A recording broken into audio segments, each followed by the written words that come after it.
my fellow challenge lovers. Welcome to The Challenge Historian, where we dive deep into all things MTV's The Challenge, past, present, or future. If it's happening in the Challenge universe, then we are here to document it for all time. I am your host and dedicated Challenge historian, Jacob Hollabaugh. Thank you so very, very much for being here with us today on this wonderful Monday, or whatever day it happens to be when you are listening.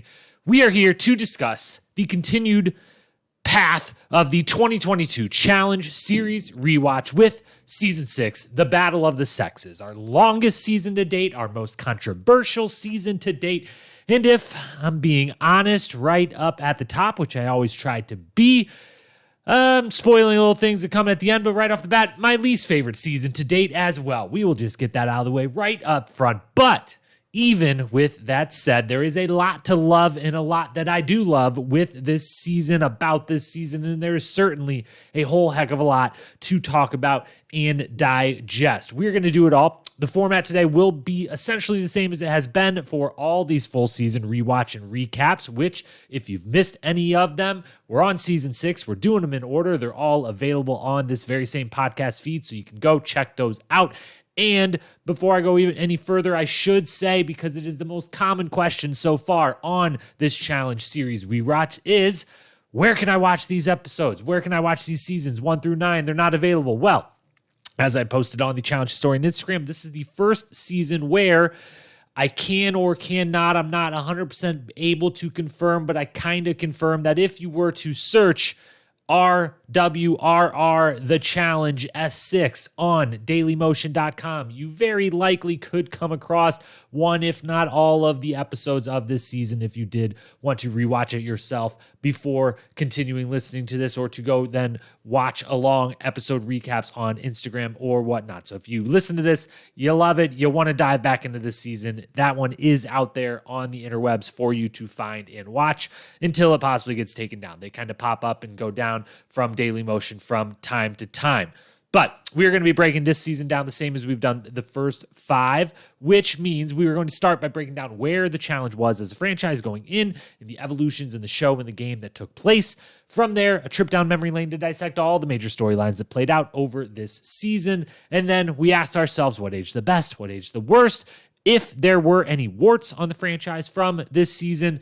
And then finally, we get into the nitty-gritty details as we hand out the hardware for the best quote, the best moment, the best athletic performance, daily challenge episode, and of course, the most coveted prize of all, our season-long MVP. And we end the podcast with the final grade for the season to put it in the Pantheon, put it in the history books for all time. Our grades are the final grades that matter, so we'll place it where it belongs in challenge history at the very end. So much to do, so little time. Although technically I have as much time as I want, I guess, but that doesn't mean that you do. So let's dive on in and get started, shall we? The state of the challenge entering this very somewhat pivotal season 6. You go past the 5th season, you really got a franchise on your hand. And entering this season, the challenge was at a place where it was now a sustained franchise that had a lot of success, was a thing a lot of people knew about and followed, and had, become the first of those major reality shows that all debuted around the same time. The challenge came first. Within a year or two after, we had Survivor, Big Brother, and The Amazing Race, kind of the big 4 of reality competition shows. And the challenge was really humming along. They knew they had something great, but entering this year, there was a bit of a phase shift up, as pretty much every season had been to that point, but this was the real one where they said, you know what, this will be the 4th season in a row, really 5th in a row, where they've filmed one season and put it out in 1 year, although the first 2 seasons did film a little bit closer together because they were so different from each other, but they did air 1 year after the other. This was the final one where we only aired one a year. Starting this year, 2003. This one aired January 2003 to May 2003. They filmed 2 seasons back to back. They put out both seasons in 2003, and we were off to getting not just one challenge every single year starting in January. Now we got two challenges every single year. We had a winter one and we had a late summer one, and that kind of became the cadence that we would expect. So going into the season, they clearly were pushing. They had already pushed a lot of chips into the table. Now they're pushing all the chips into the table and saying, we don't just need this to be a hit show once a year. We're going to pump out as many of these seasons as we can. We're doing 2 seasons a year. We're up in the production. We're up in the cast size. We're up in everything. We're up in the whole game. All right. And at this very same time that they were deciding to do this, it was clear that they were doing so because Road Rules, which was filming its third to last or second to last, however you want to say it really, season at the time, was really kind of on its last legs and dying. There were some iconic cast members that came from those final few seasons that went on to have, iconic challenge runs, the Abes, Derricks, Torys of the world.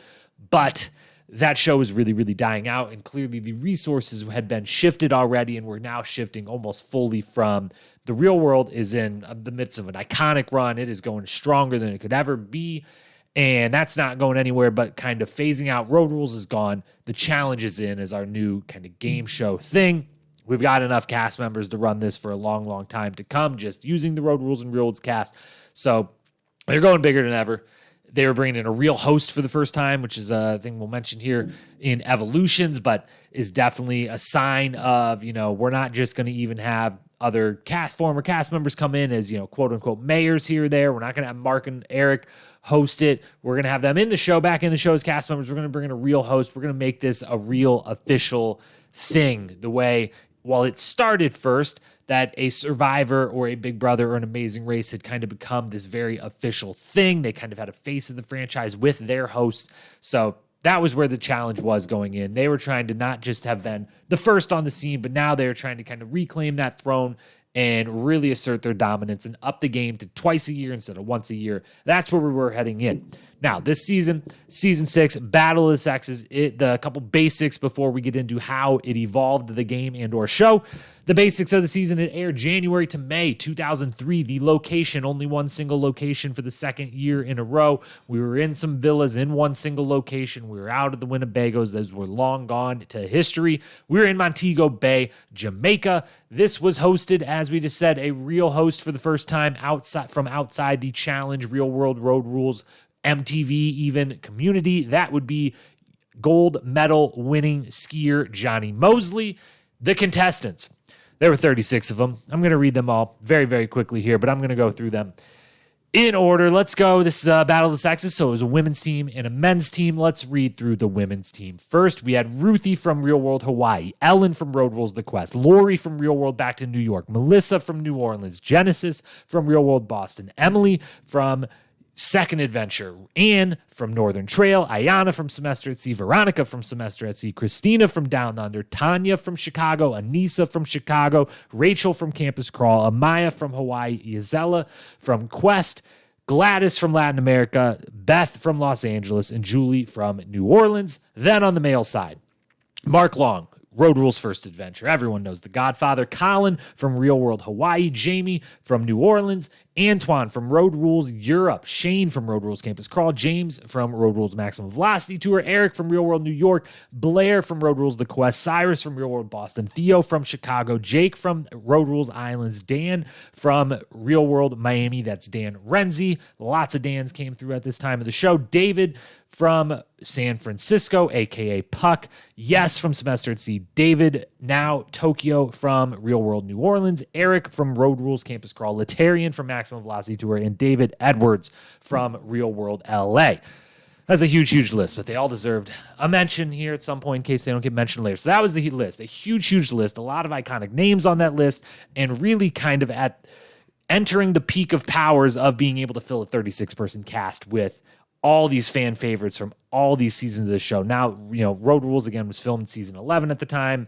I believe Real World is also 11 or 12. I think Chicago was 10, and that had just finished. So I think they were also on 11. So you got 20 seasons worth of cast to pick from. That's 120 people, essentially, to pick from or more, depending if my numbers and math are exactly correct. But huge contestant list. Now, let's then move into where this season evolved. We knew where it was going in. We know the basics of who was on it, where it was happening. But before we talk major storylines, let's talk how this season evolved the game of the challenge, the show, the challenge, both sides of the two pillars of the sport and the show. The first one, the biggest one by far, the biggest evolution this season had. And if you listen to the previous season, Battle of the Seasons podcast, you know that the evolutions in that was a pivotal season. Season 5, we said back then, was the pivotal one. It changed the game in so many dramatic and big ways. And then we also alluded on that one, as we will right now, that the following season after this current one, season 7, the Gauntlet, had more monumental changes. So this one is wedged right between the other two, and not to be anywhere less important on its own in a vacuum. It had some monumental changes and some very important things for the show, but when it's wedged between season 5 and season 7 that had such massive game altering and long-term changes to the franchise, it's kind of hard to always remember that this one had some real changes itself, some real evolution. So the first one was the obvious one, the biggest one. This was called Battle of the Sexes. It was men versus women, which means for the first time in challenge history, it was not real world versus road rules in some form or fashion. Real world and road rules, cast members were on the same team based on their gender, split in half, 18 and 18. That was a massive change because while it would go back in the following season to real world versus road rules, and we'd have one or two more of those in the Gauntlet seasons, this was the opening of a new era. This was the first season that would then go on in a 9-season run to every one of them be a part of a theme that came back at least twice, if not 3 times. So this was Battle of the Sexes 1. We'd eventually get Battle of the Sexes 2. It was followed by Gauntlet, Inferno. Those would each have trilogies to them, and eventually Fresh Meat and Duel that would each have sequels as well. So this was the start of a real theme phase for the show, to have not the original OG theme of real world versus road rules, but changing it up, having a theme to the season, Battle of the Sexes, no more real world versus road rule, instead men versus women. That was a huge evolution that obviously went on to spawn all of the seasons ever since, with their different themes, their different titles, their different types of formats. Then the next evolution, we already said it, we'll say it again. First ever non-affiliated host to be brought into the show in the first of what would become 3 in a row until we get to the God himself, TJ Lavin, the challenge god that he is. But the first of 3 extreme sport athletes, Johnny Mosley coming in as a Olympic gold medal winning downhill skier, and coming in to host. He would eventually go on to host 2 seasons of the show. He hosts this one and he had 3 seasons, I believe. Yes, this one, the Gauntlet, and Battle of Sexes 2. So first time we brought someone in. Every season prior to this had been, right immediately prior. Mark Long and Eric Neese hosted the season before this.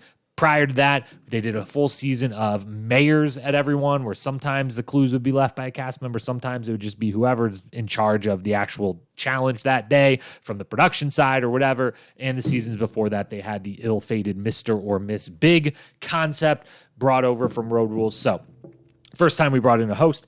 Then the next evolution, and a big one that lasted for many seasons, but then when the name changed, the idea of it lasted for a long time, and that was the Lifesaver. We had our first ever time where you win a challenge, you get the ability not just to be safe yourself, potentially, depending if you were in that inner circle or not, but you had the ability to save someone, anyone you wanted. If you thought someone was about to get eliminated, you could save them.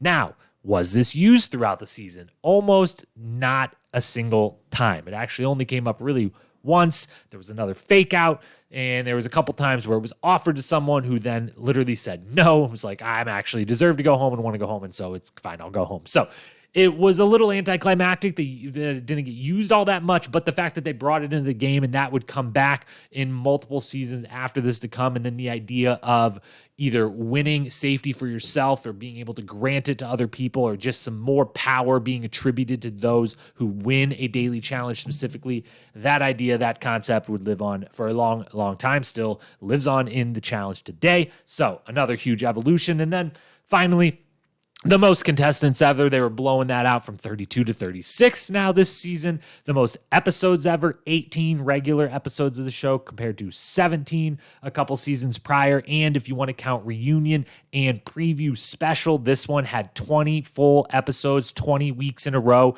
that the challenge was on your television screens compared to 18 being the most ever prior. So getting as big as they literally could be, taking up as much of the calendar as they possibly could, and as many of the cast members as they could possibly get. And the final evolution of the show, one that I got to say, it's a good thing TJ Lavin wasn't around for this particular season, because quitting became a thing on the challenge. Now, had anyone ever quit in the first 5 seasons? Yes, but this season, it became a real theme.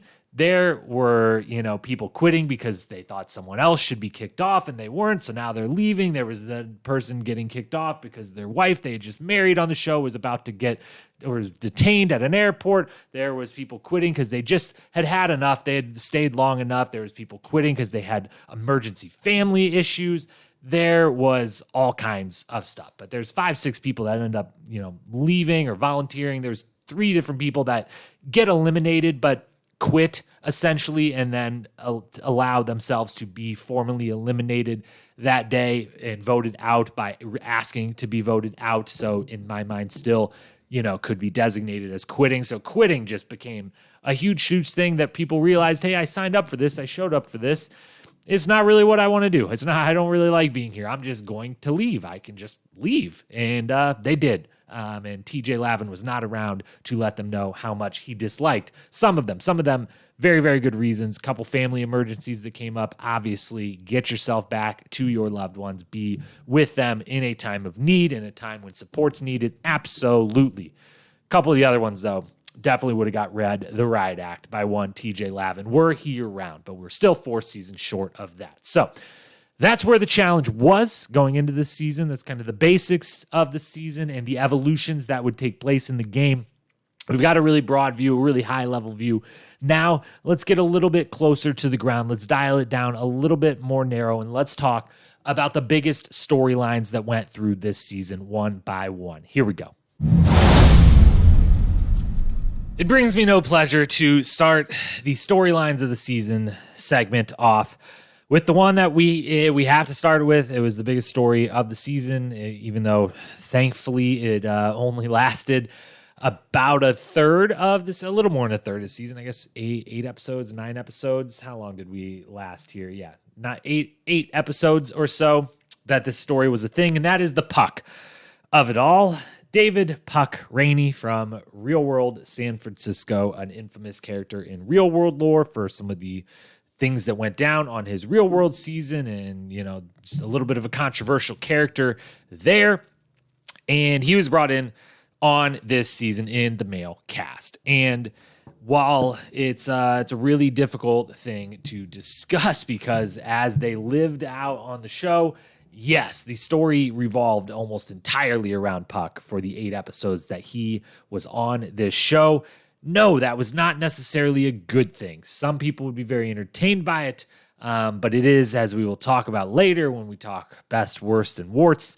In my estimation, spoiler, it is a pretty big wart on the show that he was there at all, or that he got to stay there. Let's walk through what all went down with Puck on this season, because it is, from a memorable standpoint, if you bring this season up, he is probably the first thing that most people think of. His wedding, which, yes, he got married on this season in Montego Bay, Jamaica. A whole episode is dedicated to his wedding on this season. It's all wild. So let's run through it start to finish. Episode 1. First thing coming out the gate. Puck is there, as is David Edwards, Real World LA, kicked off of his season of that, both of which, David and Puck, had been brought back into the Challenge universe as Mr. Big on seasons 1 and 2, so they'd kind of gotten a little trial run of could we use these people again, even though they had the exits that they had on the Real World. Guess Buna Murray, all the production side decided so, and I am going to say Murray a lot in this because Jonathan Murray was heavily involved in not just the decision-making of the show at large and every aspect of it, but literally in the show, we see him multiple times in the early stages and most impactfully in these first 2 episodes where David and Puck, they get in a big old yelling match. Episode 1. We don't know exactly how it starts, but the cameras catch in with David yelling some wild shit at Puck. Some wild accusations about hitting, past romantic partners and things, and some really egregious and wild accusations that if any of them were to be true are, really, really horrible things for a person to do and really, really horrible things to be accusing a person of without us having any idea if any of it is true other than you are now just yelling at the top of your lungs that this person does these sorts of things. Huge verbal argument ensues. David's yelling all this wild shit. Puck is kind of remaining calm and then out of nowhere just decides to spit in David's face, which David immediately reacts by turning around and saying, he just spit in my face, you're disqualified, get out of here. Seemingly like he kind of knew a little bit what he was doing and was egging Puck on, but Puck spit in the man's face from like 2 feet away, right directly in his face. And while, as we've explored the last few seasons of the show, they didn't have concrete rules in place. They started to put them in place when they decided to remove Ayanna from season 4 for, violence of any kind towards another cast member, regardless of what prompted it. And, we discussed that back on that season. I didn't think that was an appropriate removal, but go listen to that podcast if you want to hear that breakdown.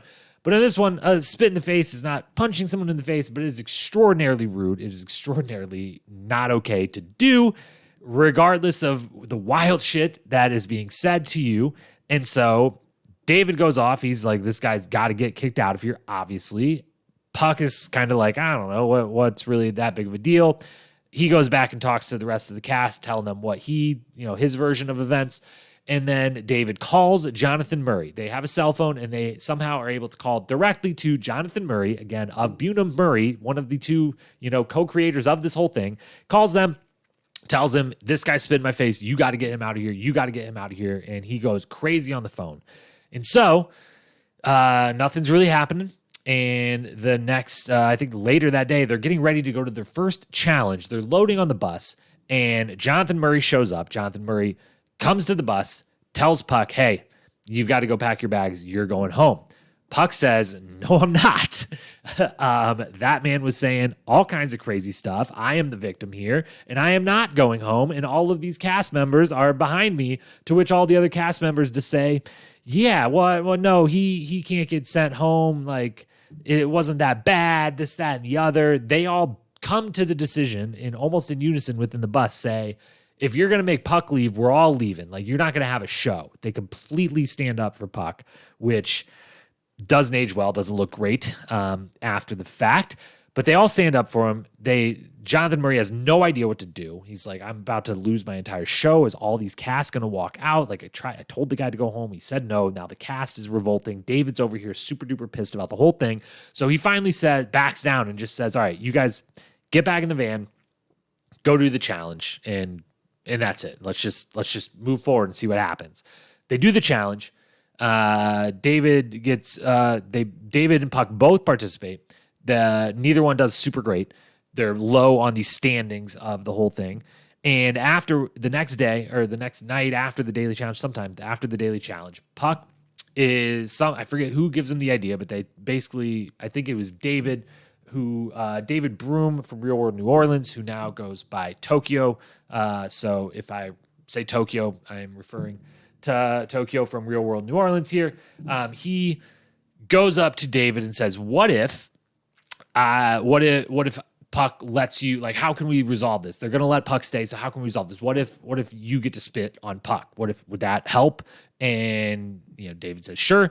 So Tokyo goes and gets Puck, brings him back, and Puck says, okay, whatever, and literally lays down the ground, like, spit on me. I don't care. Just do it. Get it over with. Let's move past this. And David bends over and says, I'm not going to give you the pleasure. You're getting kicked out of here. You're going home. To which they don't kick Puck out. David eventually decides, I don't want to stay here then if this guy's staying here. And David is the one that quits. Again, both guys in this entire situation are totally in the wrong. Can't spit on someone, can't yell the wild shit that David was yelling at Puck. Neither one is good. Does yelling wild shit get you kicked off the show? Probably shouldn't. We would not have the challenge if yelling wild shit got people kicked off the show. Spitting in someone's face, should that get you kicked off the show? Yeah, it probably should. And again, context matters as far as he didn't just walk up and do it. He was provoked, but that is also a long history now in this show that this is kind of one of the first ones of that. Sometimes yelling wild shit is a way to provoke someone to get themselves kicked off the show. And so Puck probably should have went. The idea that the cast entirely stood up for him is wild and crazy. Then from there, he decides, you know what? I've got my fiance, Betty. She's coming to visit me soon with my 6-month-old child, Bogart.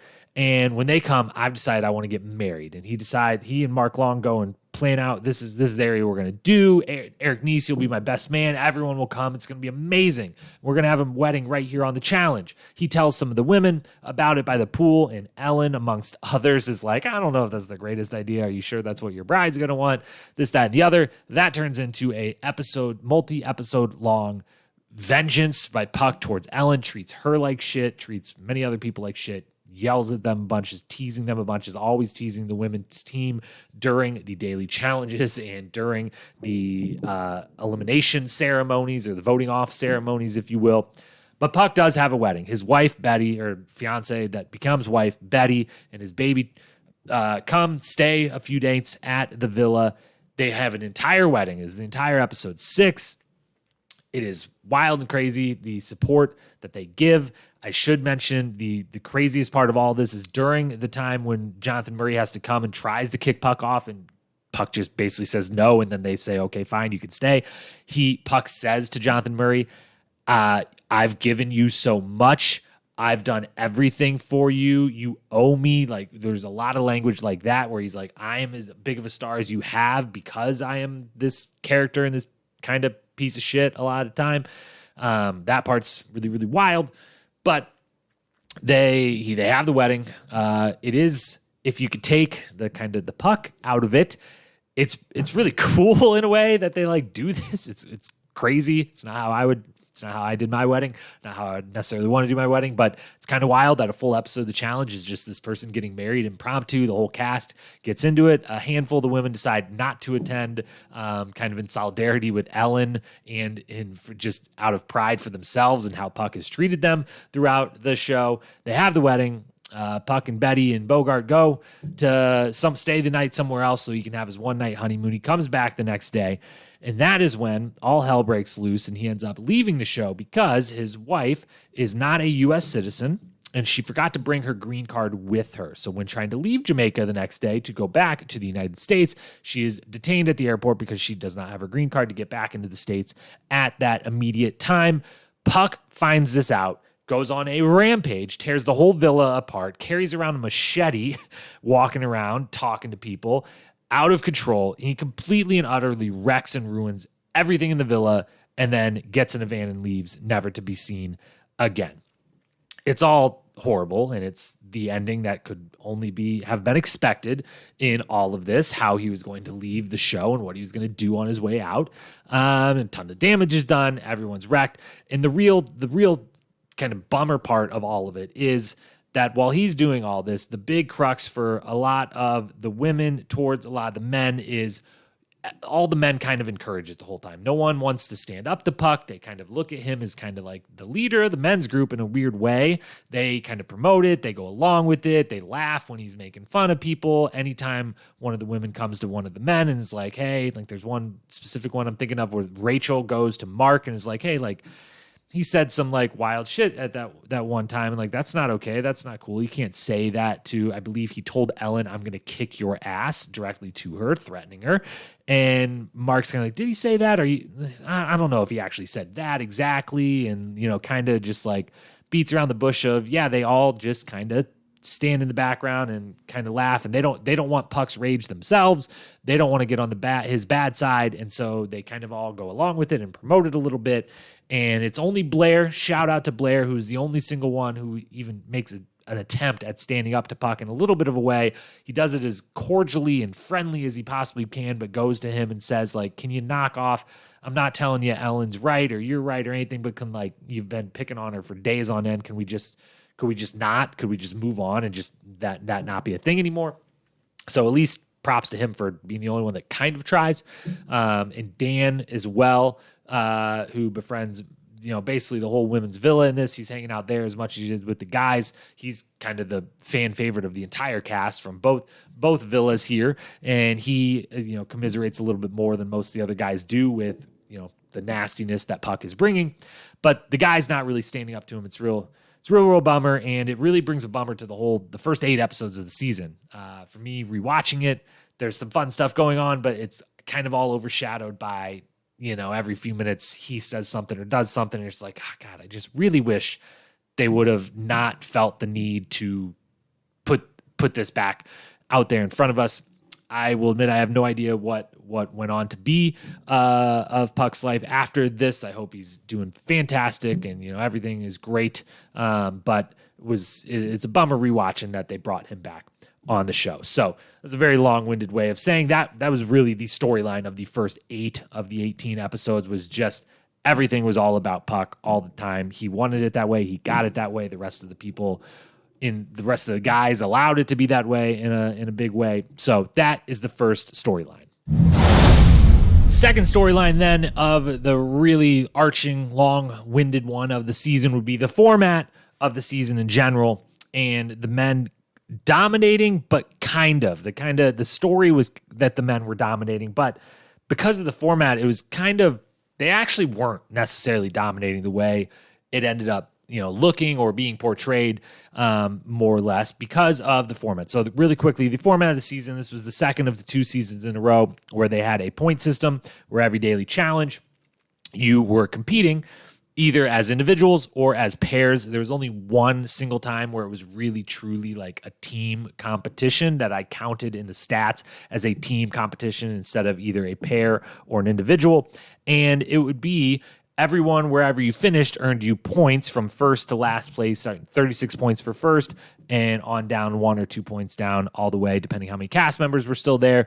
Your points accumulated after every daily challenge. Whoever had the top 3 points on the men's or women's team would be the inner circle, who got to vote someone off of their team. But also along with that, at the daily challenge, the person or persons, if it was a pair, that got first place overall in the whole thing, not just only won a prize for themselves, but won a prize for their entire team, and their team was deemed, the winning team, the men's one or the women's one, even though it was really individual winners the whole time. And this whole one winner wins it for the team turns out doesn't work super great. And it worked, it was better the season before this, where it was just the team that wins gets a really awesome, amazing prize, but it's just for them. And it's a huge prize just for them, not a smaller prize that then everyone on their team gets, even if someone on their team got last place as an individual in the whole thing. This one was like, hey, you win a MacBook for your whole team.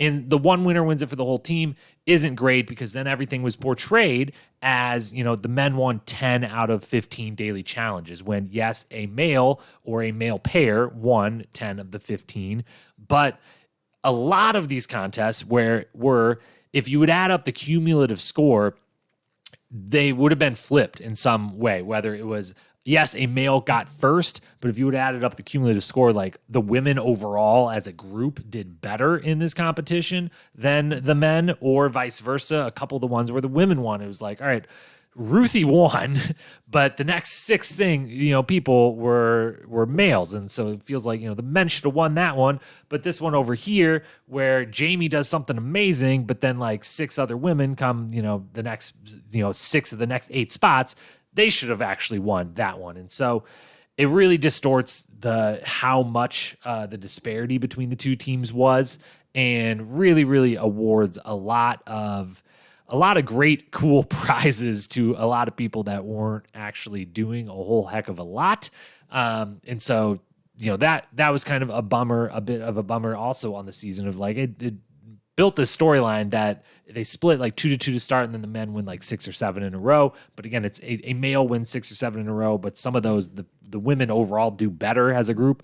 But it's not portrayed that way. The women get all down about it, this, that, and the other. The ladies do at one point complain in the middle of the season. There is a bit of some episode or two in a row where they start to mention, is this fair? This doesn't seem to be, like everything's catered to the guys, which I do have to say. One of the hardest things about doing a Battle of the Sexes season is what are the most appropriate, daily challenges that we can do, where if we're bringing athletics into it, if we're bringing whatever we're bringing into it, is it always, fair across the board? Are, just obviously that's something they have to think about and work through. And I got to say, they actually kind of knock it out of the park on this season. It's hard for me to say any of this was catered to anyone in particular. Athleticism is certainly a part of, at least half of these missions, but it's always, just like athleticism and agility. That's pretty equivalent across the board. There's almost never a time where like strength isn't involved at all in any single one of these. They're really the only thing that matters, and the thing that really is the deciding between one team doing a little bit better than the other is all that matters in a lot of these is teamwork and kind of, mental spirit, more or less. And the men had that way more than the women did on this season, which brings us to our next big storyline, which is that the beginning of the season, and it ties into these two storylines kind of tied together from the outset, day one, or not quite day one because of the big fight, they don't do the daily challenge right away, but daily challenge number one, the men sit down and decide, we are going to just vote off whoever is in last place via points. That way, no one ever has to make any decisions. No one has to get mad. No one has to get upset. There's no alliances. There's none of this. If you're in last place, you get sent home and you're okay with it. And that way, we can all kick back, have a great time, support each other, be united, just, have a bunch of fun and go out there and compete. And if you're in last place, it's your day to go home. And if you're not, you're not. And we all battle it out to get to that inner circle. And you're like, oh, that sounds like a great idea. There's no way that's going to stick the whole way through. And then guess what? It sticks the entire season. They never once. There's only one single time late in the season, there becomes a tie. When they have 6 people left, James and Shane tie, and they actually have to make a decision between one or the other. But even that is very cordial and friendly and nice, and they both kind of know we're way too far back from the inner circle to actually make it there. So it's really who gets to stay for one more daily challenge or to be eliminated tomorrow instead. And so the entire season, they're like, kumbaya, they love each other. They're this, fraternity, this brotherhood, this family. Every single person on the men's team seems to have had a great time, a wonderful experience, made a bunch of friends, and just had the best possible season ever and the most fun possible ever, just the most relaxed season ever. And on the flip side, the women do not do this at all. Which leads to the fact that the women drive the storylines all season long. They dominate the confessionals all season long. They dominate the screen time all season long because there's actually shit going on with them. They actually have real discussions. There actually are some rivalries that pop up. There actually are some people that get backstabbed. There's actually every single time the inner circle meets, which pretty much is Ruthie, Ellen, and Emily almost the entire time.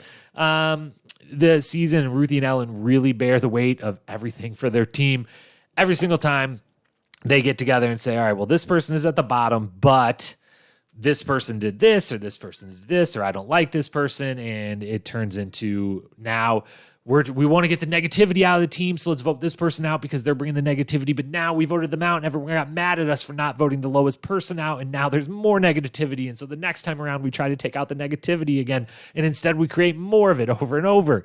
And we get Veronica versus Emily, which is a little bit of a battle. We get Ellen versus Rachel, which is actually really Emily versus Rachel, but Emily just goes down by the water and smokes a cigarette while Ellen takes the brunt of that decision for her as well. We get Ruthie and Ellen, like I said, bearing all the weight of all of this and feeling betrayed multiple times by Emily. We really just get Emily Bailey scheming her way through major portions of this season and just playing the game the way it will eventually be played by almost everyone on every single season. On this season, she was kind of the only one. This is a cutthroat game. I'm here to win. We're kicking off people that might threaten me being in the inner circle, or kicking off people I don't like. I don't care. I'm just trying to get to the end with people that I can stand or want to be around.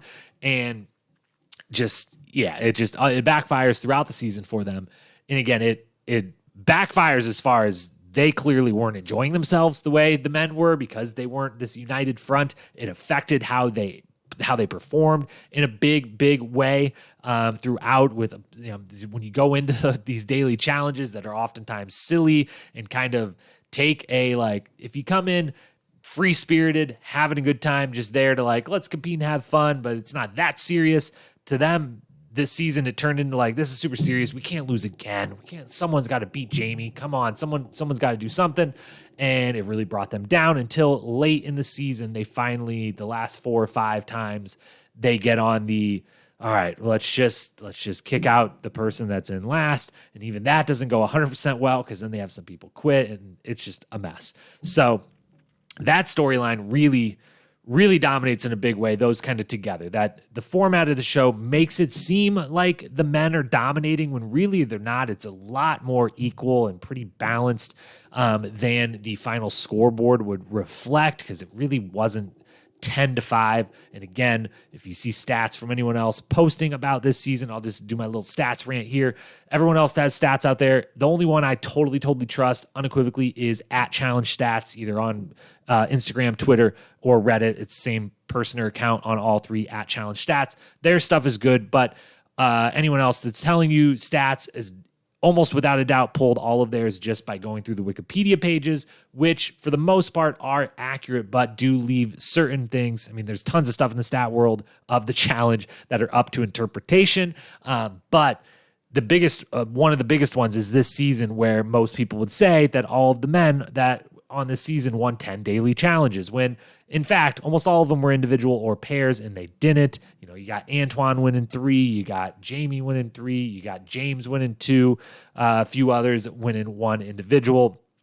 I count them differently, but again, the format, the men dominating, it wasn't the way that it was kind of depicted in the way that the ladies kind of allowed it, or not allowed it, but started to depict it themselves in the middle, because of the kind of proclaim in the prizes that were being given to the men for one of them winning a challenge.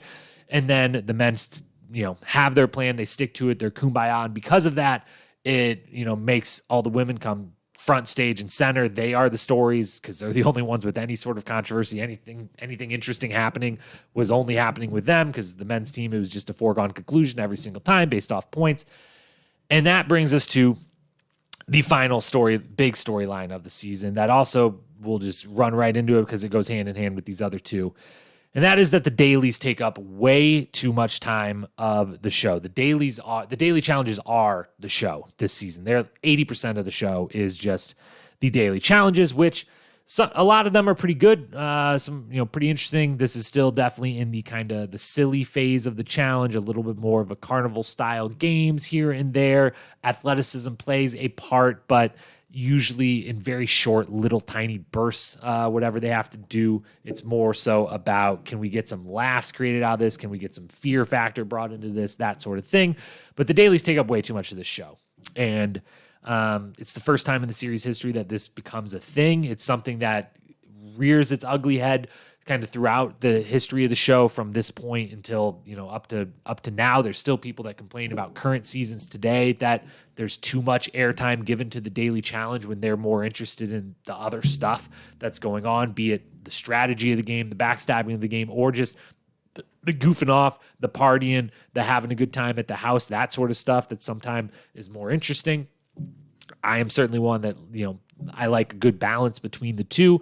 I do tend a little bit more the sports side these days. I like a lot more, but I don't like a season like this one when it becomes every single episode's 20-minute episode, and without a doubt, within 2 minutes, we're into the daily challenge, and sometimes they would last up until there's 4 minutes left in the show, and it's just like, all right, who's voted out, and it's very quick, and that's it, and there's not a lot of time for the whole thing to breathe. There's not a lot of time for us to know, is anything happening at the house? Is there any romances? Is there any, best friends being made? Is there anyone getting mad at each other? Why? Are there people talking about life? Is there anything, human interest side, is the show side, something to show us? And there's not much of that. The only thing of that we really get is, again, the women deciding who to vote off and a couple backstabs that happen throughout the season. But otherwise, there's not a lot, because it just so revolves around the daily. And that really, really hurts things because, again, just the challenges, while they're fun, they aren't necessarily, they are interesting, but they're not the most interesting part of the show to the point that they should be 80% of the show. And the other part that then hurts is when it's so much about the daily, a part, as we already mentioned, the men having no voting storylines definitely, takes away from how we're going to fill this time. If it's an episode where we do have the women an actual deliberation, an actual, like, are we going to pick this person, that person, and there's some, fighting going on or some, politicking going on or something of that nature, great. But there was literally zero of that on the men's side. So I get that they didn't have, they lost one of the two teams was giving them literally nothing outside of actually competing. And so I get it, but it just really hurts the season when so much is taken up by the daily challenges themselves. And I just can't imagine that 36 people in Jamaica, there had to be more partying. There had to be more goofing around. There had to be more fun stuff that they didn't show. There had to be more just silly conversations that happened, or, there was so many injuries. There were so many ankle injuries specifically on this season. There had to be, people laying with their foot up, getting their toenails painted, and other people making jokes and doing this, that, or the other. Like, there's got to just be more goofing around and fun stuff that could have been shown. I guess maybe there wasn't. Another part to finish this out that can add back to tie into almost all of this with the format and with the dailies taking up too much of the show is the other part of this with the format was having two people eliminated every single episode from 36 all the way down to 6 in the end is another thing that over time they would figure out. That really, really, while you get that elimination every single episode, and that can be intriguing and possible storylines, it dwindles down and it makes the back half of the season like, all right, well, 36 people, there's so many people to love. Look at this cast. Oh my gosh, I can't believe all these people. But now 8 episodes in, I'm like, well, I had 6 people that I absolutely loved, but they're all gone. And so, like, I'm still interested in a lot of these other people. Now we got 18 left. Now we got 12. Now we're down to 8, 10, whatever. And that kind of hurts the show a little bit as well. So that was a long-winded, a lot of tangent way of saying the 4 biggest storylines of the season was the puck of it all, which is a bit of a bummer, if I'm being honest. The format of the men dominating, not really being totally true, but being the way it was portrayed. The men making a plan and sticking to it while the women have no plan and, have actual stories and interesting things to go around, and the dailies taking up a significant portion of the show, too much of the show, probably around 80%, and that really kind of hurting the final television product as well. So those are the biggest storylines of the season. Let's move from there into discussing a little bit. We've already mentioned some of these, so it'll be pretty quick, but what aged the best from this season? What, looking back, is like, wow, that really, and it aged like a fine wine. What aged the worst, and what, if any, were there warts on this season, warts on the franchise because of this season? Let's discuss those now. Alrighty, so things that aged the best first. First and foremost, Ruthie being an absolute badass. That aged super duper well, still is to this day, and still would go on. Many wonderful, good debuts on this season. Ruthie, Rachel, Anissa, Shane, a lot of debuts aged really, really well into some really memorable challenge characters, if not Hall of Famers, having a good first season, a good first showing, and where we kind of get a good idea of who they are, what type of person and or character they might be in the challenge world. Ruthie at the forefront of that, absolutely kicking ass, taking names, being a badass, being a team leader. We would see that again on Gauntlet season in the future, and even present day coming back into the All-Stars world. So that went really, really well. Mark Long as kind of the caretaker of the show. Yet again, this is every season he has been a part of, whether participating or host. We have mentioned that it ages really, really well, that you can tell everyone there looks to him, and I should include Eric Nies in this as well, as the kind of the heads of state, if you will. They're kind of the producers in the field, the showrunners in the field, especially coming off the season where they literally were hosting, and a lot of these people were on the cast the season before with Mark and Eric as hosts, and now on the season again. Those two are almost in every situation looked at as like, the ones that not necessarily make the decisions, but are like the, kind of the producers in the field a little bit of like, is this a good idea? Is this a bad idea? Everyone wants to be liked by those two guys. They're such likable guys that want everyone else to have a good time and put everyone else's good time and the everyone else's experience to the forefront. So Mark and Eric, and really Mark especially as kind of a caretaker of the show, has obviously aged incredibly well now that he is literally executive producing the All-Stars franchise.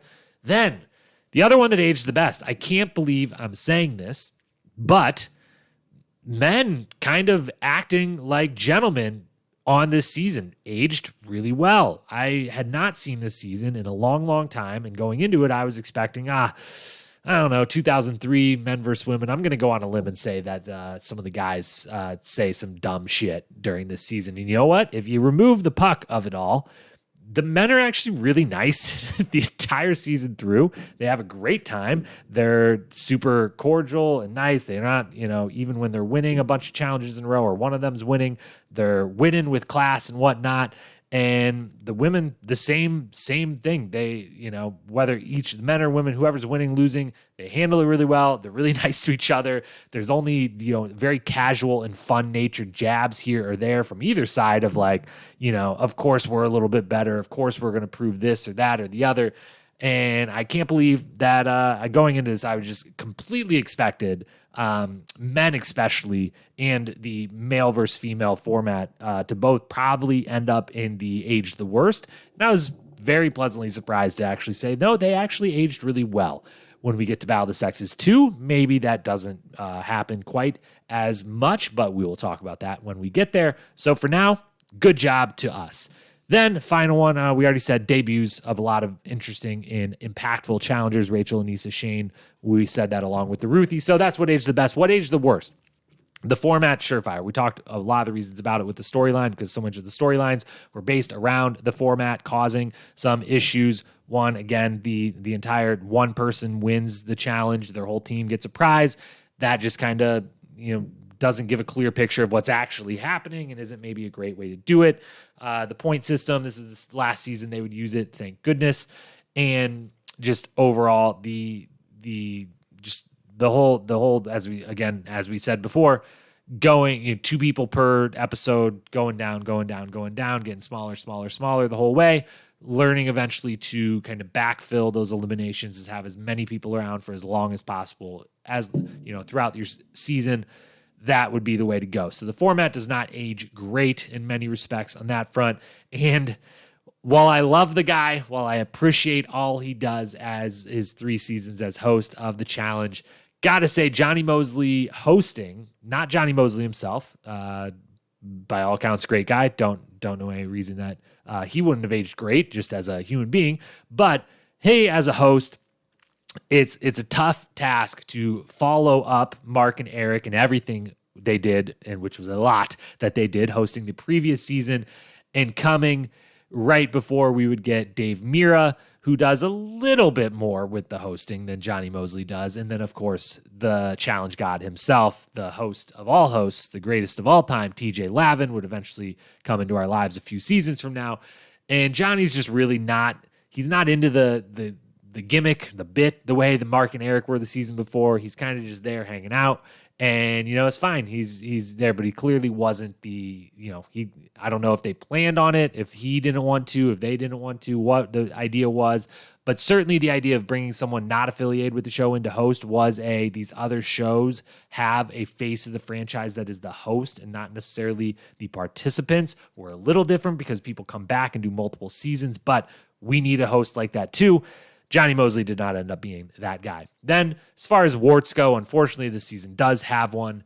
A big one. We've already talked about it longer than I wish we probably would have because it was bothersome to watch the whole season, but don't have Puck on this show, and it's a lot better probably in the end, even if you remove basically a majority of the first 8 episodes. You have to do something else. You have to have different stories. You would have been able to have some. Probably shouldn't have had him on. Definitely shouldn't have let him stay after the first episode of the season and spitting in someone else's face. And definitely shouldn't have let him look like he was correct when he said to Jonathan Murray, "I've done so much for you. You need me." It did look like they desperately thought they needed Puck for ratings, and just everything that went down with him on the season. while, the wedding was beautiful, if you can remove all the other stuff around it, it is a little bit of a wart on the franchise that they tried to bring back in a couple volatile characters, and guess what happened? When you play with fire, as these shows have to try to do, that is the whole thing they and all reality television do. They actively play with fire. Sometimes it doesn't go very well. You got to be really good and really adept at playing with that fire to not burn the house down. And this season, they more or less burnt the house down, or really Puck. He didn't burn it down, but he basically tore the whole thing down by the end. So that is that. Best, worst, and warts. Now, let's get a slightly more granular. Let's go all the way down to the lowest level we can. It's hit ground level and talk awards. Let's get the trophies lined up. Let's hand out some hardware. We've got awards to give. Starting off, as we always do, with the best quote of the season. And I've got to be honest here. I want, with the best quote, we also like to hand out the Dan Renzi Award for Confessional King or Queen of the season. And this season, I don't know if anyone wins the award. I don't know. I think it might besmirch, that's how you say that word, besmirch the honorable name that is Dan Renzi to give anyone the award for the Confessional King or Queen this season. Looking over the names and the numbers here, I mean, we don't even really have, Ellen and Ruthie. The women, again, dominate the confessionals because they're the only ones actively trying to make any television here and have any interesting storylines between their team. So they dominate the confessionals because of that. And, but it's a lot of explaining and narration and here's what's going on. Here's who likes you. Here's not. There's not that many people, either cracking jokes or making witty comments or, narrating in an incredible way. Dan Renzi himself is on this season and has a couple memorable moments and quotes, but I think we're going to abstain for the time being of getting anyone this honorable award, but we will hand out the best quote because while there was a tougher to come by this season, there were still a few. We'll run through 4 nominees here. First and foremost is the aforementioned Dan Renzi himself, because yes, he can't come onto our television screen and not say some funny and interesting and witty and fun and intelligent and enjoyable, entertaining things. So episode 8, they are all asked, all the men are asked to put on Speedos to match more or less the amount of skin exposure that the women in their 2-piece bikinis would be wearing, because they all had to sit on a block of ice and they needed as much of their cheeks showing and as much skin exposed to make the ice as brutal to sit on for everyone. And in their Speedos, all the men, a bunch of them had never really put one of those on. They were all very interested in putting them on, checking it out. And Dan, very self-deprecating as he tends to be in a very hilarious way, realizes that he needs to get in the gym and work on one particular muscle. So let's hear that from him. This is the best day ever. I never knew how fat my butt was until I put on a Speedo. I gotta go do some work. I gotta work out, man. All right. Always great stuff. And honestly, if we, while the award stays vacant, we will allow Dan Renzi to have the award named after him for now, temporarily, until possibly later on we decide who, if anyone, deserves the Dan Renzi Award for the Confessional King or Queen of the season. So congrats to Dan tentatively, temporarily for that. And for your nominee for Best Quote, second one, same episode 8, Rachel.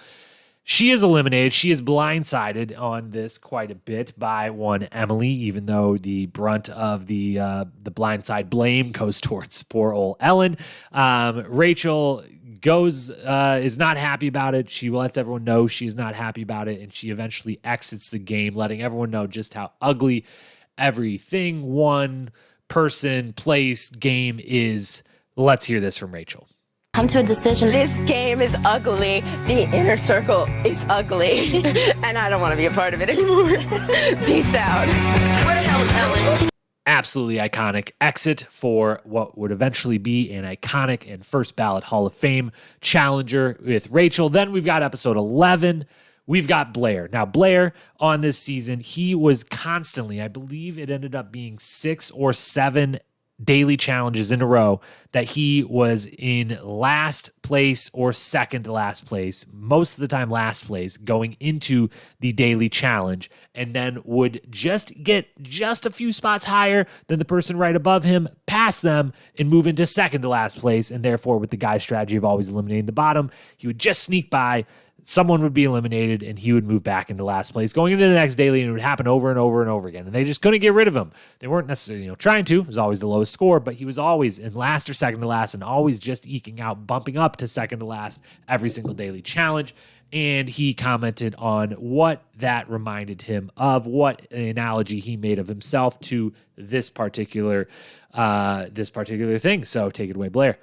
I don't know how I'm still here, dude. Seriously. This is like my sixth or seventh mission where I've been last place, and I've like just done enough to be second to last. So I'm like herpes, dude. Like, you might lose track of me, but I'm always there. Fourth and final nominee is then one of my favorite friendships that blossoms on this season is Melissa and Veronica. When Veronica is ousted from the game, not a total blindside, but another and kind of the final straw in the we've got to stop letting Emily just vote out the people she doesn't like, and we got to take the reins here and get some unity going. And so Veronica is voted out, much to the chagrin of her and a few of her friends, most notably Melissa, which as they say their goodbyes, Melissa laments that who she thinks her and Veronica would have been if they would have been best pals in high school. So let's hear that from her. What is this? What are you talking about? This is $9,000 worth of makeup. It's not true. What are you talking about? Ooh. This is the first time, including in all the missions, that I've actually used my muscles. We all let ourselves down. I kind of feel like we were the girls that smoke in the bathroom in high school. It just kind of sucks. It was just so wrong on so many different levels. No, you're not the only one. There is very much a you can't help to be when you put there is almost on every season of this show, but very much a kind of high school clique type of vibe that goes down with on the women's team, and it seems like it might happen on the men's team, but we just don't get any camera time with them because it's more congenial, more friend. Everyone's friends, even if they have their little groups within the friends. But loved that quote from Melissa. But of those four quotes, Blair has to take it. I'm like herpes. He might lose track of me, but I'm always there. Blair was almost always there for a big, long run on the season, always just sneaking in, deservedly gets the award for the best quote. Moving into then the next award, the best moment of the season. And we'll do the awards, or the nominees in chronological order here. And I do have to say, again, as much as I don't want it to be the case because of everything else that went down with this person on the season, it has to be said that one of the nominees has to be episode 6, Puck and Betty's wedding. If I picked a specific moment out of the wedding, it would be Mark walking Betty down the aisle while holding Bogart in his arm and wearing a literal almost full tree on his back, leaves that were 6 feet wide on his back. He looked like a peacock. So that may be a particular moment. But the wedding was, if you could remove whatever feelings you might have while watching this for the groom, it was, very an iconic moment. The fact they had a challenge, a wedding on the challenge, it's got to at least be nominated for the best moment. Next, then, episode 11, we have the trivia challenge. They bring trivia into the game. This one is strip trivia, which rightfully so. Some of the women decide this isn't necessarily very cool. The men are a little more comfortable with this than we are. We don't want to participate. We think this is kind of gross. And it kind of feels a little bit like that, but in the end, the ones that do participate have a really good, fun-natured time with it, and it doesn't turn into anything gross. And some of the questions are kind of hilarious. The questions are the men get asked questions about females in particular, and a lot of female anatomy questions, and the women get asked same type of questions about men, more or less. But during the challenge, the first round of questions, and anyone can answer at any time, and a correct answer gets you a token. And I believe it was Melissa or Ellen. I think it was Ellen. Yeah, Ellen is just dominating. She's got like 8, and the highest number on the guy's side is like 3. Jake has 3. And so the second round, all the guys decide, you know what? We're all going to take a back seat here, and the only one allowed to answer is Jake, so that maybe he has a chance of catching Ellen and winning this for us.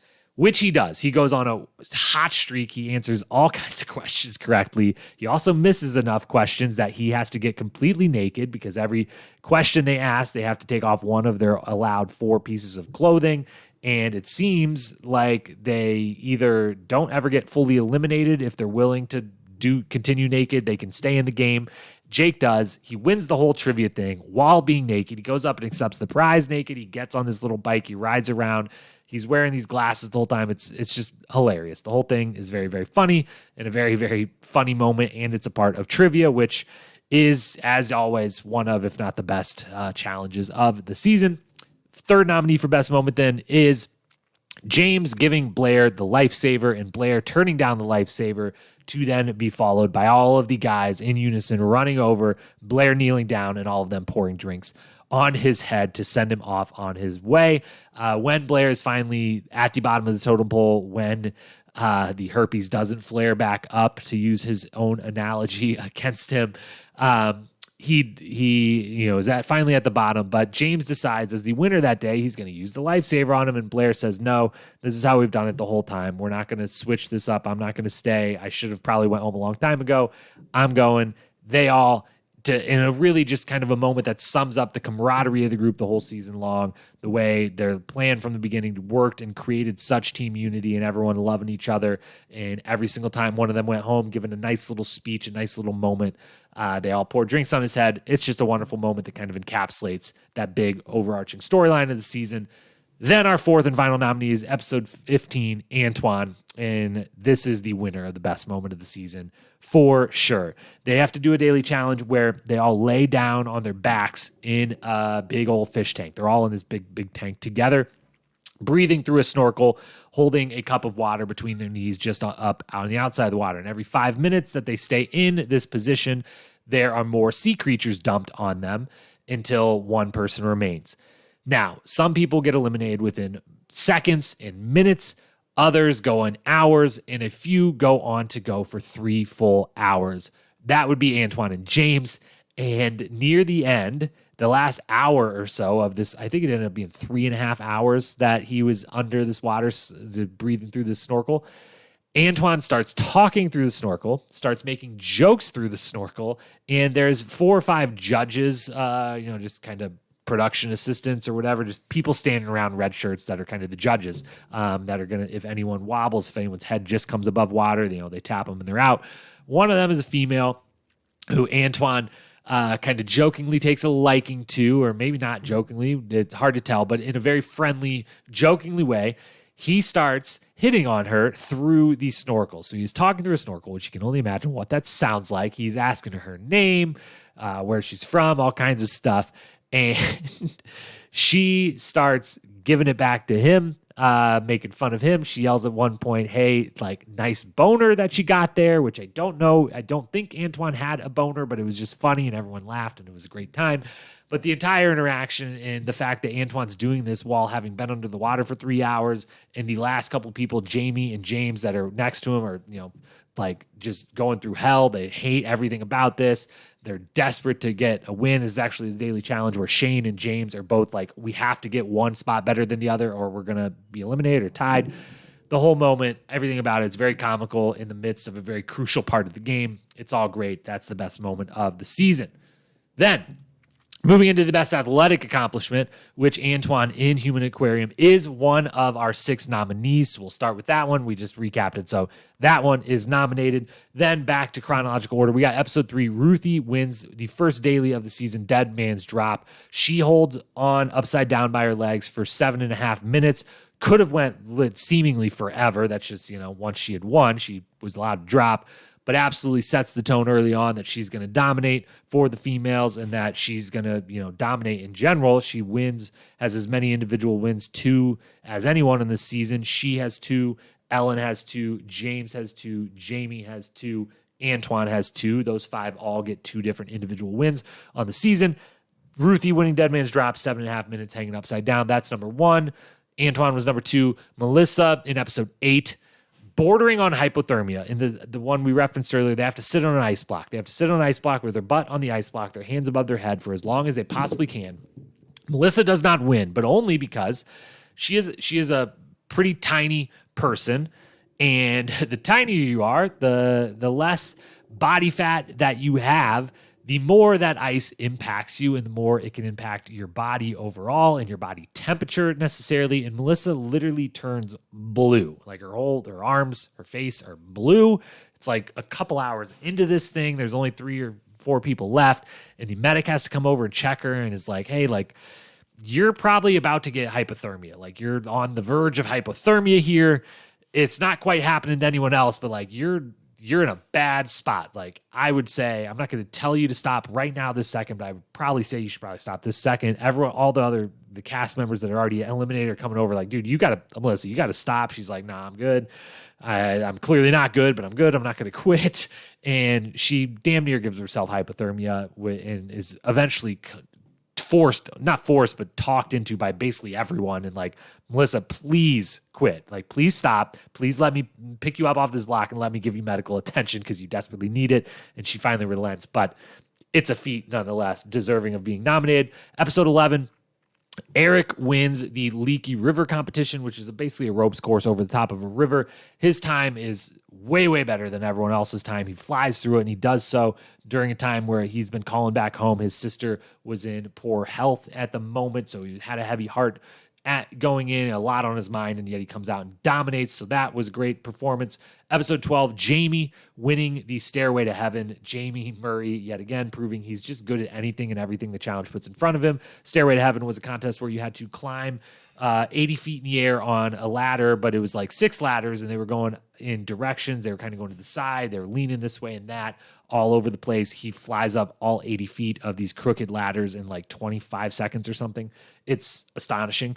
Then episode 15, Antoine, we talked about that. And then episode 17, finally, the final one is Ruthie, again, second nominee, and the winner of the Best Athletic Accomplishment is episode 17, the final daily challenge called Maximum Velocity. They have to rappel downwards as fast as they can, but stop in a specific spot. And there's like a foot section of the rope that they have to stop right there to end their time. And if they overshoot it, they are disqualified. And it's all about speed. And Ruthie goes last. This daily challenge ends up taking 3 days. They keep getting delayed. Mark and Ruthie, the last 2 to go, get delayed 2 different days in a row because a storm rolls in, and Ruthie, all this weight, the women have lost like 5-6 challenges in a row, haven't gotten any prizes. And this one, the last one, is for cars of all things. Ruthie has been their leader all season long. All this weight on her shoulders, and she nails a 1-clip rappel, 4-second, 1 drop, stops it at just the right moment to grab the last inch of rope and stop her in the stop zone. 4-second drop, gets the win, wins the last 4 women cars. It's amazing. It's awesome. It's the best athletic accomplishment of the season, which brings us to then the best daily challenge of the season. This one will be real quick. We talked about all 3 at some point. Episode 8, Freeze Your Butt Off. The sitting on the ice block is very funny. It has some interesting and crazy moments, like Melissa almost giving herself hypothermia. It has some funny commentary from lots of the people. Bring back frozen ice blocks as subject of daily challenges, please and thank you. It almost always works no matter what they're doing with those ice blocks. Episode 10, The Battle of the Opposite Sexes, which was the trivia contest. And episode 15, The Human Aquarium, was very interesting and funny because it featured the best moment of the season, but the best daily challenge, as it almost always is trivia, Battle of the Opposite Sexes, episode 10, which leads us to the best episode. And spoiler alert, it's also episode 10, with a shout out to episode 1, probably the best premiere we've had of any of the seasons, yet the season that maybe then, tailed off the most. We'll get to the full season grade here in a moment, but episode 1, episode 6, the wedding episode, is admittedly, it is a very iconic and interesting episode of the challenge. Episode 8, Freeze Your Butt Off, mostly because of the daily challenge we just said. But episode 10, Battle of the Opposite Sexes. Not only did we have strip trivia, we had Jake, who wins that one in memorable fashion, as we discussed. He decides to go home, which is one of the many times that Blair ends up getting saved. And he, has a little speech about, quitting and having had his good time there and this, that, and the other.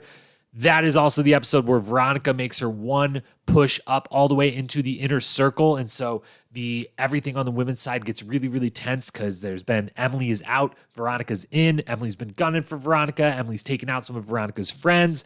Everything's nasty. Everyone's like, are we ever going to stop being nasty and start just doing it this like easy way that the guys are doing it? And even though Veronica doesn't seize the moment to get rid of Emily, she does play with the moment a little bit as for entertainment purposes and provide some quality television. And it just makes things real tense, and it just adds something daily challenge related to an episode to add to it. So That, although honestly, actually not the highest rated episode of the entire season in my episode ratings. I do have episode 1 as a B and this one as a B-, but it is my favorite episode. It wins the best episode of the season. You don't have to be the highest rated to necessarily be the best. That makes zero sense, but we're moving on. That was the best episode of the season, which brings us to our final award. And let's take a quick break so we can gather our thoughts and move into the season MVP. This season had a clear and obvious MVP the entire way through. We will get to that winner, but first we've got some honorable mentions, and we've got 3 that made the final ballot and that ended up in the top 3. The honorable mentions, first and foremost, Jamie Murray. We referenced earlier, he's just way too good at these things. He is now a 2-time champion as of this season. He would go on to be a 3-for-3 champion. Any daily challenge they put in front of this guy, no matter what it consists of, he's just good at it. And then he also just doesn't really talk almost at all. Otherwise, we don't know that he's even almost there. He has a couple memorable little moments right when he shows up talking about he's kind of just a cowboy living a remote wild life at the time. Coming into the show, he's got a great beard, wears a cool cowboy hat a lot of this season. Seems just like a fantastic dude, along with our other honorable mention, Melissa, both going to be back on our television screens here as of this week with the Real World New Orleans Homecoming. So Jamie Murray, all just for how good he is at all of this random silly stuff, has to be an honorable mention again. Melissa, his Real World New Orleans co-star, she brings a lot this season. Some good confessionals. She's kind of a linchpin of some of the back and forth of the team of trying to bring the team together. She, in the first few episodes, brings the immediate kind of drama when she, day one, walks right up to Julie, who also from Real World New Orleans, and who post Real World New Orleans, her and Melissa had some falling out and issues, and lets her know day one, just walks right up to her and says, "We're not friends, and I'm going to probably try to get you out of here," which she does rather quickly. First episode. She performs well all season, so honorable mention goes to Melissa. Then we've got Ellen. Poor Ellen. She's in the inner circle from the jump. I believe she's in the inner circle every single time, and she gets persuaded multiple times by Emily or others to do things and then takes the brunt of it. She is the one who had the guts to tell Puck, "I don't think this wedding's a great idea," and then suffered his wrath the whole time. She's very front and center. She has as many confessionals. I'm trying to look back on the list here. Just about as many confessionals as anyone on this season. So she's very prevalent. Performs well, also gets 2 wins. And yes, she does it. She had the most confessionals, 55 total. Second was Ruthie. So she gets an honorable mention as well. Then we've got Antoine and Colin as the last 2 honorable mentions. Antoine for his 2 wins and for continuing the streak of having the European influx into the challenge from either Road Rules Europe or the Real World London. And, being an interesting mix into the group and seeing them kind of, he just has a really nice, the last few episodes of the season that he's on has some really good stories and really nice heartwarming moments of not just winning, but, feeling like part of the group, not knowing how he was going to enjoy being with all these American guys on one big team. And he loved it. He was accepted, this, that, and the other. Antoine, obviously with the best, the crux of the best moment of the season, has to be an honorable mention. And then there's Colin, who, while he doesn't ever win, or no, he does get one, or no, the one win was the team win, or the one that I was willing to call team win. Doesn't have any individual wins, but Colin does this. Colin is in the inner circle 15 out of 15 times on the men's side, and then the men win the final. And that means, as I recently brought up on a podcast episode yet to be aired, but in the next few weeks on the Challenge Fandom podcast, I went on with a bunch of the hosts on the Challenge Fandom podcast and discussed the greatest, most dominant seasons in Challenge history. And on my super duper long list, I referenced Colin on this season, Colin Mortensen, Real World Hawaii. Technically, there's a way you could frame the idea of the most dominant season ever and say that it was him, because on this season, he literally, from day one, never was allowed to be eliminated. He was in the inner circle from day one to the last final day, 15 out of 15, was never up for elimination, was always in power, and ended up getting the win on the season. And to boot, he like sprains, if not fractures, his ankle in like the second or third mission of the season. And then he's just on crutches and has it wrapped the whole rest of the season, but still does and crushes many of the challenges, just works through the pain and then shows up to the elimination ceremony or the voting ceremony or whatever, back on his crutches. And it's just crazy. Runs the final and then still like has his crutches there afterwards. He literally uses duct tape as an ankle wrap in the final, which is iconic. And so he has to be an honorable mention. But the top three can only be three. And the top two was the top two for sure. I might be showing a little bit of bias here by having the third place finisher be Veronica over a Colin or an Antoine or even an Ellen. But Veronica brought a lot this season. She was at the crux of the women, kind of the divide within the women's team a little bit. For the second season in a row, Emily targets her and eventually gets her out. Thankfully for us viewers, this time halfway through the season instead of the first episode. But is kind of, at least from what we're shown, a little bit wrongfully targeted of like it. She keeps getting this reputation as like the mean girl-esque, the like cliquey, like she has her friends and that's all, you know, she's not necessarily part of the entire team, which we never get solid evidence of that, but you know, it comes up repeatedly. But as you know, if you've been listening to these recaps or watching on the Instagram page or my Twitter feed, the episode by episode recaps, big Veronica fans over here. She brought a lot to the season and she moved all the way up to my third spot in the MVP ballot for this season. As far as if you'd remove someone from the season, who do we lose the most? I thought she comes in third when framing it that way. The top two then, second place is Emily, who is the one pulling all the schemes, making other people bear the brunt of the rage for those schemes. Her and James Orlando are in a relationship on this season, and they're really the only relationship. There's a brief moment between Ayanna and David right before he ends up leaving, but otherwise we only get, the only real romance we get is the one couple that comes into the show and then eventually leaves the show together, because Emily also kicks ass all season long, is in the inner circle almost the whole time, making all the moves. But then the moment that James gets sent home, she decides, you know what, I'm just going to go home too. I've been talking this big game about like being the most competitive one here, but my boyfriend's going home. I've been here long enough. I've got some family stuff I could get back to. I'm going to go ahead and leave too, which is a big moment, a to be continued, you know, cliffhanger episode. So Emily's bringing all kinds of things. And I will, when I think of this season, one of the first things I will think of is her continually voting someone out and then sneaking away down by the water, and her and James just sitting there, she's smoking a cigarette and just kind of being like, oh yeah, they're all yelling at other people for the shit that I just did. And again, it's kind of the first, she's really cutthroat, and it's the second season in a row she's a little bit like that. She's on a 2-season tear coming off Battle of the Seasons, where her and Timmy did so unbelievably well together. Now on this one.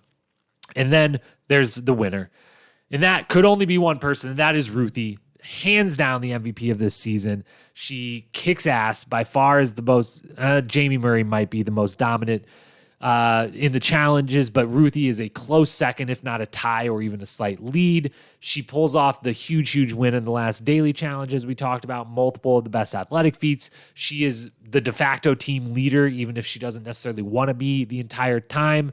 And she easily could have been a challenge champion on this season if that team would have stuck with a different strategy. If they would have done the exact same strategy as the guys and went with the lowest score possible, if that final mission was with respect to Ellen and Lori, if it was Ruthie and maybe a Rachel or an Emily, if she would have stuck around, or even a Veronica, or, who am I even leaving out? Obviously, Ayanna. Yeah, if it was Ayanna in there with Ruthie, if it was Emily in there with Ruthie, or Rachel or Veronica, I think they honestly win the final challenge, because they dominate the puzzle portion of the final challenge.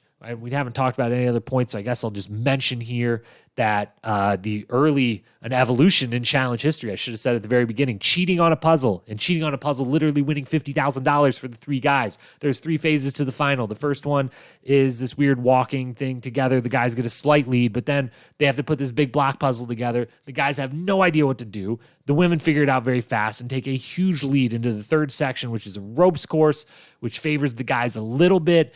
And the guys literally have no idea. They would not have probably finished the block puzzle in any near time to catch up, if not for the fact that the women left theirs standing right next to it. The guys go over, dissect the women's, put theirs back together, eventually catch up and get the win. So that's another evolution in the game. When you finish a puzzle and you're told you're good, break that puzzle up before you run off away. It literally probably costs those women $50,000. But even with that mistake, if that mistake would have stayed, I think if Ruthie has a couple different teammates, if they would have let, the best of the best in the competition get all the way to the end, there's a good chance they would have taken home that money. But regardless, Ruthie dominates, second most confessionals. She's front and center of every storyline because it's always her, Ellen, and Emily in the inner circle making all these decisions that are most of the storylines. It's her dominating in the daily challenges. It's Ruthie from start to finish, literally from start to finish. The pre-show special where they introduced the entire cast members is hosted by Johnny Mosley and Ruthie. So they knew going in she was going to, be the star of the series, and she was, absolutely. So hats off. The sixth ever MVP in challenge season history is Ruthie Alcade from Real World Hawaii. Congrats to you. And that takes us to the final moment, the big decision. We've got to place this season in the pantheon of challenge history. So with the grade, we again, as always, give out our letter grade for the seasons. And we place them where they will eventually be for all time in the Challenge Hall of Fame, in the documents of history, in the annals of history, whatever you want to say. This is the official grade. These are the ones that matter. In this one, as I said right at the very, very start, and as you probably picked up on, even as long-winded as I've been about many of the things with this season and this season in general on this podcast, thank you for sticking with me all the way here till the end. You definitely picked up on the fact that this season didn't quite tickle my fancy the way the ones before it or many of the ones after it have and will. It is the lowest rated of any of these seasons so far, 6 in. Now let's break it down on our four subgrades before the overall grade. On the female cast, male cast, sport grade, show grade, 2 pillars, and kind of the cast is always split half and half. So that's the 4 subgrades we give to come up with our, to more or less use, not an exact average, but to use as our guiding light to give us our overall grade on the female cast side. This one is an A-. Is the best part of the entire season. It is the part that has all the potential, is tied with Challenge 2000 Season 3 for the highest rated female cast to date. In my mind, there is just so many absolute killers on the female side of this cast. I mean, we've got Ruthie, we've got Ayana, we've got Veronica, Tanya, Anissa, Rachel, Yesella, Beth, Julie, Emily Bailey, who's on an unbelievable 2-season run at this point. Just absolute top to bottom, high quality challenge, talent, and personalities and characters. Now, it affected the season in a big way that a lot of those people went home early. Julie's off first episode, Beth's off second episode, Yesella fourth, Rachel, Anissa, Tanya, Veronica right in a row, right in the middle, Ayana right after them. So a lot of the biggest personalities and the ones that would go on to have these amazing careers that, lend themselves to when you look at this list and you say, yeah, this cast had to be in the A range as an A-. A lot of them went home quickly and in the middle and, not necessarily to the end. So that is why, this grade is really, really high for the female cast, but doesn't necessarily reflect as much so in the overall grade of the season because the potential of this unbelievable cast that they put together on the female side wasn't 100% met. Over on the male cast side, we're going to give it a B rating, which puts it right kind of in the middle of all of the seasons. This is actually the first season, if I double check my work here, the second season that the female cast much higher rated than the male cast. But a B, still very, very good. Still a lot to love. Just a little more hit and miss on the male side when you're talking 18 people. it is really hard to do. That's what makes the women's cast so impressive. Out of 18, they had so many heavy hitters, but you still got your Mark Longs, your Jamie Murrays. You got Shane making his debut. You've got Eric Neese back. You got Cyrus back. You've got Dan Renzi. You've got Yes, even though it's short-lived. You got Letarian, even though it's super short-lived. So you've got a bunch, but you've also got a bunch that don't, a James Orlando here that makes a bit of an impact in a couple early seasons. Antoine makes an impact in this one season. Sure, Colin kind of does, just off the stats alone speak for themselves, but doesn't necessarily have the huge impact. So not quite the nearly enough heavy hitters here to be, anywhere near the A category, but still solid, still a handful of Hall of Famers in there. So a B for the male cast. And then the grades drop off, because then we get to the sport grade, which is a C, and the show grade, which is a C minus. And that's just, there's the daily challenges being the focus of them. You'd really wish they would be a little bit better, a little bit more interesting. There was some I really liked, some with a lot of potential that maybe wasn't all realized, but in the aggregate, they were kind of real average for what they were. And then on the show side of things, there just wasn't a lot going on. And some of the biggest storylines, like all of the Puck stuff, the first 6, 7, 8 episodes aren't the greatest storylines, aren't that whole playing with fire thing. You got to be able to do it, but you got to find a way to play with that fire without it burning anything down. And this time it started simmering on the edges. It started burning some of the edges, and it eventually kind of collapsed on them a little bit in a couple different spots. And so really the only storylines we had, again, going back to the men, there was no storylines with the men's team because it was so cut and dry the whole time. The women, a couple little rivalries, a couple little backstabs here and there. But everything we talked about in the big storylines of the season fills in why the show grade gets a C minus for the show portion, a C for the sport, a B for the male cast, an A minus for the female cast, which leads me to the overall grade. This one is a C minus. And again, there's so much potential. The cast really, this cast in any other season with a different format could be an A season, could definitely easily be in the B's for sure, but it's a C minus. It's the lowest rated to date. And again, it has a lot to do with just the format, really, everything we talked about in the storylines. The format kind of, in a few different ways, really dampened the season down, ruined portions of the season. The Puck of it all ruined it for me personally. Maybe others out there feel a little differently if they watch this back, which again, as I said at the very top, this is one season that you can find, at least currently as of recording, on Daily Motion. If you search the right mixture of Real World Road Rules, The Challenge, Season 6, you could find it and watch it for yourself. Maybe your grade would be higher or lower than mine, but a C minus, the lowest rated season to date. Even so, still love it. Still love a lot of the things that happen. Still love so many of these cast members, certainly, and still very much diehard love fan of this franchise, and so many more wonderful seasons to look forward to. But not all of them are going to be A's. Not all of them are going to be B's. Not all of them are going to be C's or C pluses. Some of them are going to rate lower, and I'm going to go on a limb right now and say a C minus is not going to be the lowest rated final season grade we ever give. There is going to be a few that probably rival this and even sink into the dreaded D category. So it's a C minus. It's in the Pantheon. It's in the annals of history for all time. These are the official grades. I am the official historian. This is what matters. So forever and ever, it will be a C minus. It will be where it ends up in the final rank of all 37. We will see when all of them have been graded. But for now, that is season 6, Battle of the Sexes. And that is all for this podcast. We will be back again very, very soon with season 7, The Gauntlet. One of my absolute favorite seasons. I can guarantee you this one ain't going to be a C minus. That I can tell you up front. One of my absolute favorite seasons. Really, really looking forward to diving back into that. As always, hit follow, subscribe wherever you may be listening to this. And also, if you want further content on these seasons, head over to Instagram at The Challenge Historian, where this is the first season I have not posted full, big, in-depth, hundreds of stories long recaps, but a bunch of the highlights and things we talked about in this podcast episode are up and will be up over the next few days on a highlight reel on the Instagram page. Anything the first 5 seasons beforehand, you can see episode by episode, moment by moment recaps, tons and tons of clips. So if you can't find a place to watch those somewhere, you can more or less watch a Cliff Notes version of them on the Challenge Historians Instagram page. Check out the highlights at the top and the stories we're posting every single day. With that, thank you so much for being here. I look forward to talking to you again very, very soon about one of my favorite seasons, The Gauntlet. Until then, have a great week. Peace.